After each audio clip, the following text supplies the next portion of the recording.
and I'll never back down. In the middle of the ring is where I lay the smack down. Against all odds, I will always prevail. So when you step to me, it's like hell in a cell. What's up guys, Delzinski here, and today I am joined by a fellow wrestling fan, and he goes by the name of Weeds.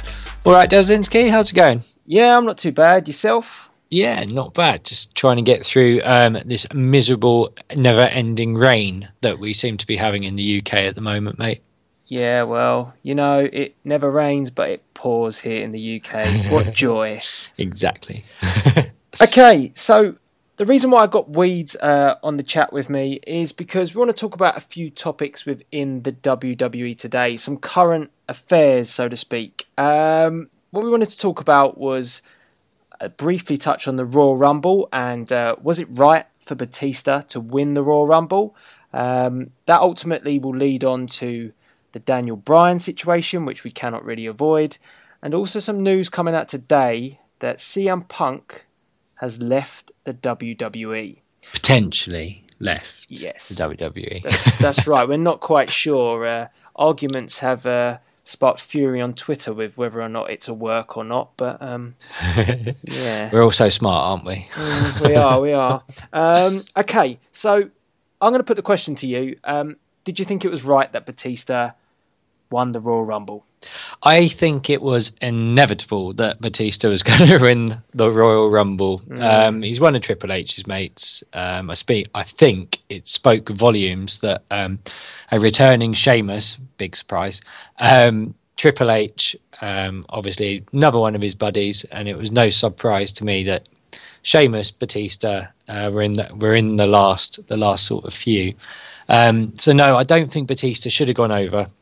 Personally, I don't think anyone who comes back on Raw 6 days before suddenly is in the main event picture at the biggest WrestleMania, I suppose, since WrestleMania 1 in terms of what the 30 actually means. So no, I didn't think it was right. I think it's quite insulting to a lot of all the other guys on the roster who've given their absolute all for the past few years while he's been gone. Didn't like it. What did you think? Well, pretty much summed it up. I just thought it was ultimately an overly predictable. You know, he was billed to come back, and he was billed that he was going to be in the Royal Rumble, but it didn't necessarily mean that he had to win it. And they made him win it. So they said what was potentially going to happen, and everybody thought not again, because last year we had Cena predicted to win it, and he did. You're not going to start bashing Cena, are you? No, I've done enough of that today and got myself in trouble, so I need to keep my mouth shut when it comes to Cena today. You know that will upset me. Upsets everyone. Yeah, Weeds falls on the side of Cena. Sometimes. I'm pro Cena. Yeah, that says a lot. We can take your views today as a pinch of salt if that's the case, yeah? Well, I mainly do it to get a rise out of you. I know. Thanks very much. Yeah, but no, I completely agree with what you were saying there, Delzinski. It has become a bit predictable. I think ever since The Rock said that he was going to come back for the title shot at the following Royal Rumble. What was it? Something like 7-8 months before the event was happening. Yeah, that's right. Yeah, it's always felt a little bit predictable since then. And I think I said to you the other day, I didn't think I'd ever hear a Rumble winner booed as much as I did Cena last year. But it just goes to show I was proved wrong on Sunday night.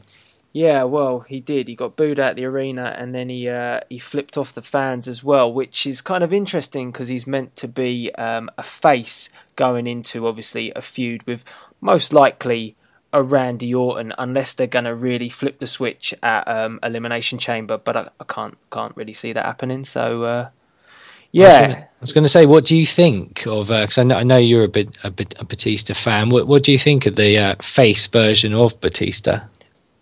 He's not really a very good face. It doesn't suit his character, and it just proves it. He got booed out of the arena, and the first thing he thought to do, as opposed to just getting out there, he flipped off the fans, because that's the sort of persona that he is. He's a badass, isn't he? He's like a Lesnar. Yeah, and I think that's the problem they've got at the moment, is that they've got Lesnar and Batista, and you've essentially got the same character, haven't you?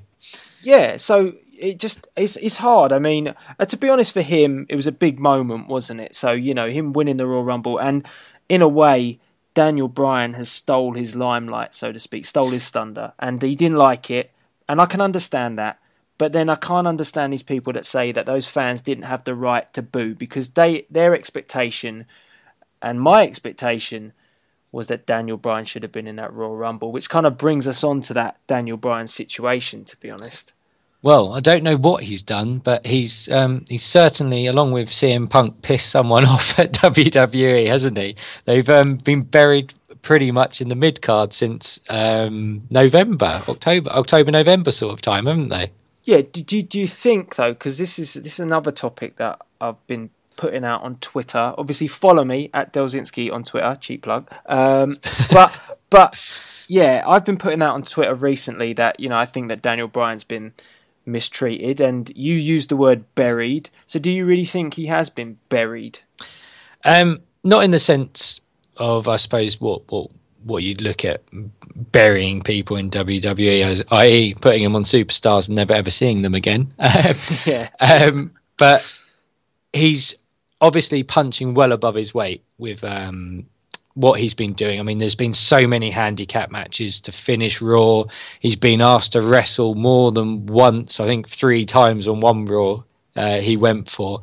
And I think even though they've tried to kind of slow down that Daniel Bryan train, as it was, he's having none of it, is he? No, but don't yeah, exactly. Don't you think, though, the Daniel Bryan train should have finally arrived at WrestleMania 30? This is what I don't understand. It's like how long can you prolong someone that is this popular?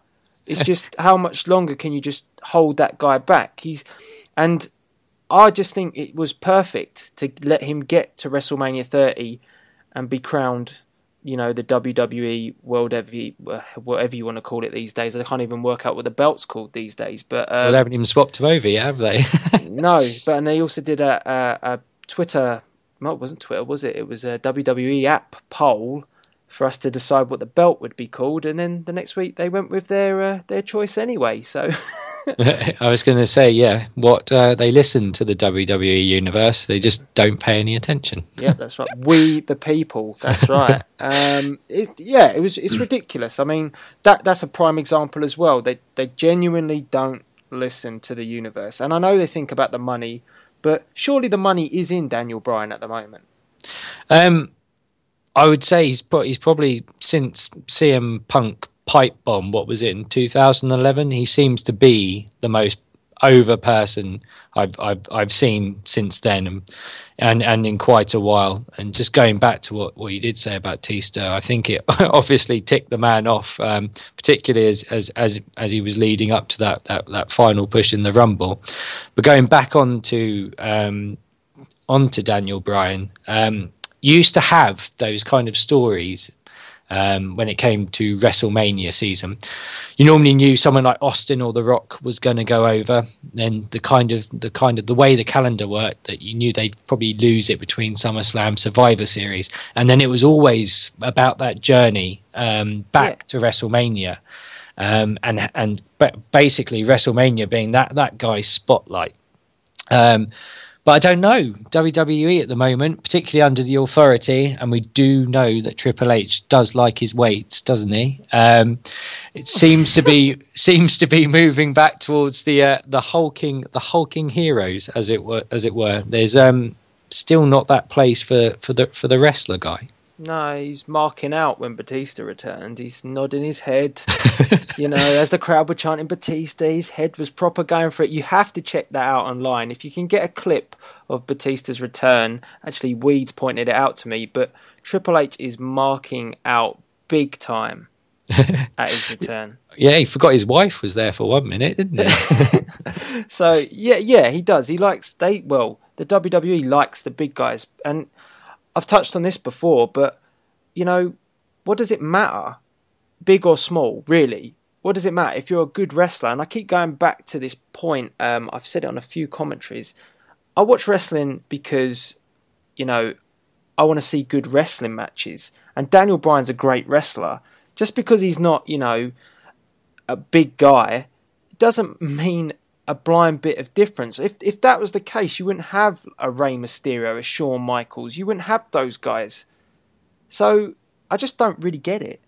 That's completely it for me. I just think, and I know we talk about outside of this sort of forum as well, and you just kind of sit there and wonder, how are WWE missing this trick? I mean, you've got your ultimate underdog there. I mean, the guy, when you actually look at him, how many times has he been champion? He's had his one prolonged reign, and then he had the belt taken off him in 19 seconds? Yeah, and don't forget his injustice. Was it in one of the Royal Rumbles? How long did he last?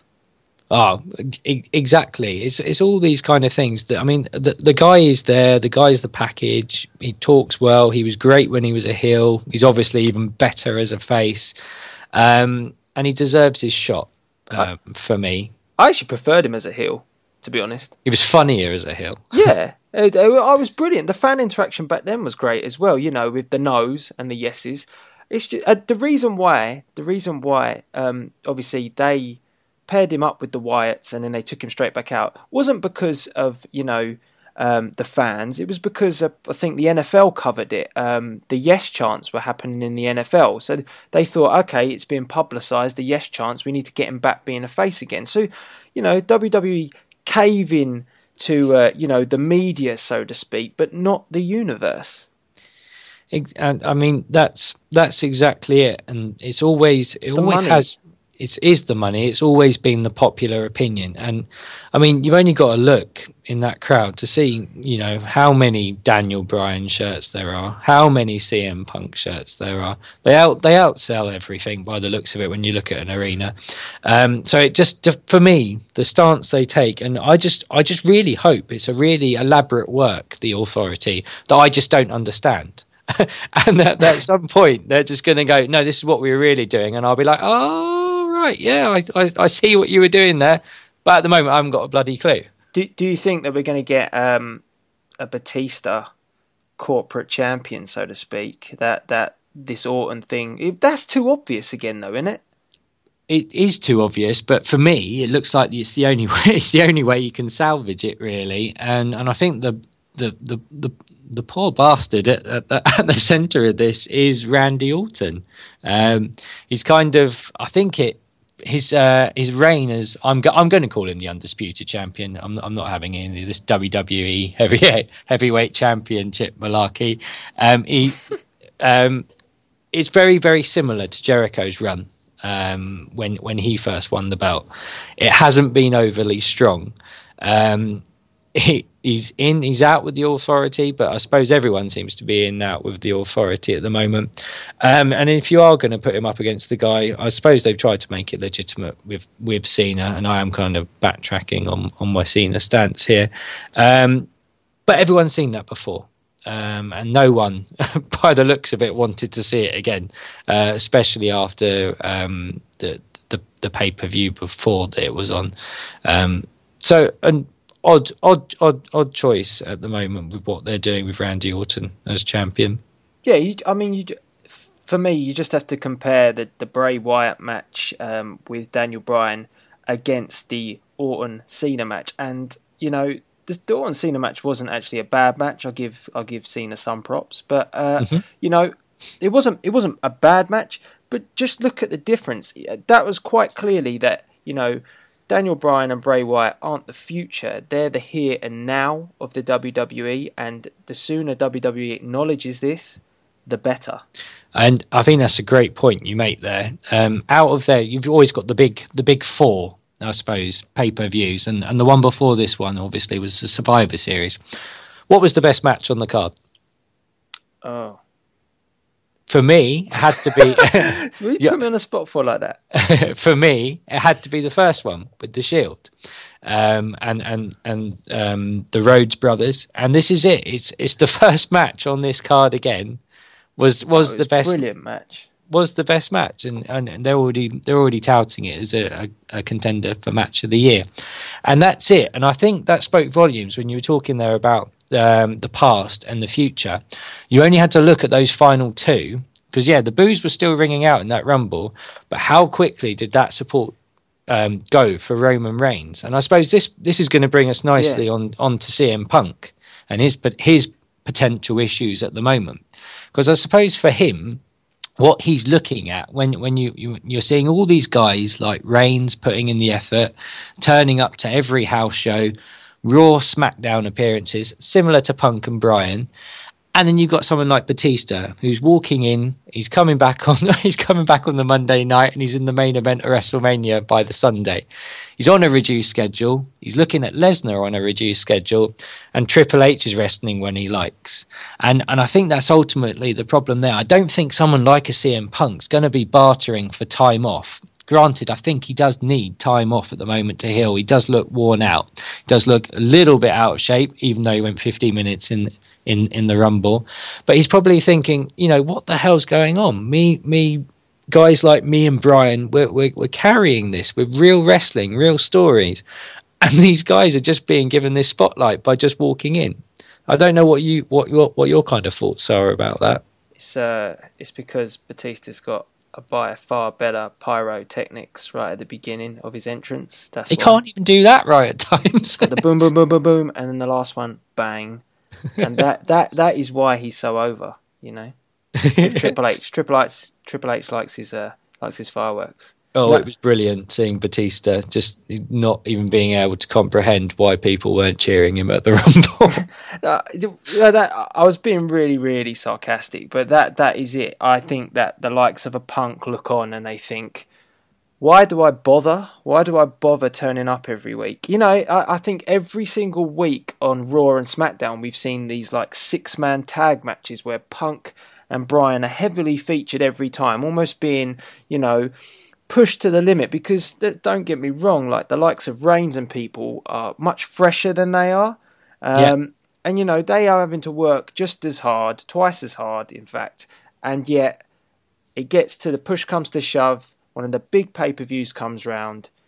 And the way actually Punk was eliminated in the Royal Rumble was absolutely crap. It made no sense whatsoever, and it looked like it was a bit of surprise to him. I mean, just look at the amount of talking Kane's doing in his ear, like, I'm going to put you here, and then we're going to do this. It was like, I mean, do you think Punk even knew that was coming? I thought it looked botched, to be honest. It didn't look good, did it? No, it was almost as bad as Batista's spear on Roman Reigns, and Roman Reigns then having to teach him how to do a spear again. I felt, just going back to the Rumble, I did feel very, very sorry for Roman Reigns. Obviously, it's just broken the record, eliminating 12 guys, obviously surpassing Kane's record. And then I think that is probably the lamest finish I've ever seen to a Rumble match in my number of years watching WWE programming. Did he even hit a Batista bomb in the Royal Rumble? No, he probably would have broke him in half if he tried that. There's lots of talk that he didn't do the Batista bomb on Raw properly because he would have split his tight grey trousers. Now, I still am waiting for that proper Batista bomb. So hopefully we're going to get to see that in the future at some point, and his tights don't split when he does it. But I know we've gone a bit off topic, but the CM Punk leaving, if he has left, then it's a massive loss to the WWE. And I think if he's left because he needs a rest, that's absolutely fine. But I don't think that's the case. I think it's politics within the WWE that ultimately have pushed him away. But then again, it could very well be a work, and we could all look like a bunch of mugs, which sometimes is the case being a wrestling fan. I was going to say, if it is politics, it probably is a smart move from Punk, because we are under a month away from the network being launched. Talk about stick it to the fans before this gets launched. It's the same with Daniel Bryan. Give Daniel Bryan that spot because the fans want it, and everyone goes and buys your WWE network. Exactly, and I think Punk knows he holds a lot of cards. It was up for debate whether he was going to quit in the summer anyway. So I think he's just he's pushed the red button, and I think he's as interested as I suppose many of us are to see what actually unfolds from this, because if he's not in Mania, it's gonna be a big loss. Yeah, no, I completely agree. And whatever plans they did have for him, which looks like it was going to be something to do with Kane, are completely evaporated now. And I've got to give props to CM Punk. If he has walked away because of the politics, then fair play to him, because I think he's absolutely right. I think he believes that the fans are right. The fans are indicating that it's time for change. And, him walking away just proves that. Yeah, totally. He's not saying, it's not an Austin situation where he's saying I'm not gonna job to Brock Lesnar or anything like that. This is literally I don't like what you're doing with me, and I've warned you before. If I don't like what you're doing with me, I'm gonna go. Yep, totally. I think it's exactly that. And if it is, as I said, fair play to Punk. But I hope we get to see him in the ring again soon. So yeah, I mean, I think that pretty much covers the topics today. I've quite enjoyed this conversation, because most of the time I do conversations on my own, I end up ranting. I've got no one to reel me back in. But now, obviously, I've got Weeds to sort of, rant with you.